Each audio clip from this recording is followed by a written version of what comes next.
নমস্কার বন্ধুরা, তোমরা সবাই কেমন আছো? আশা করছি তোমরা সবাই ভালো আছো। আমিও ভালো আছি বন্ধু। এখন বানাবো মাছের ডিমের অম্বল।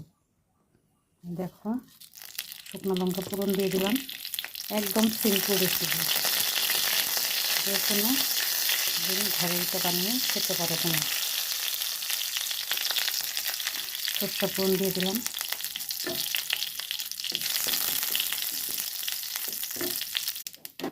দেখো, আমি তেঁতুল দিয়ে বানিয়ে দিয়েছি।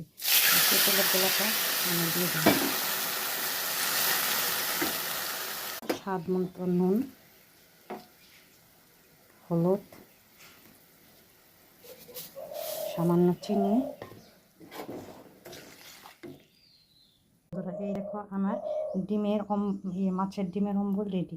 তোমাদের যদি এই রেসিপিটা ভালো লাগে অবশ্যই শেয়ার এবং লাইক একটা করে দিও প্লিজ।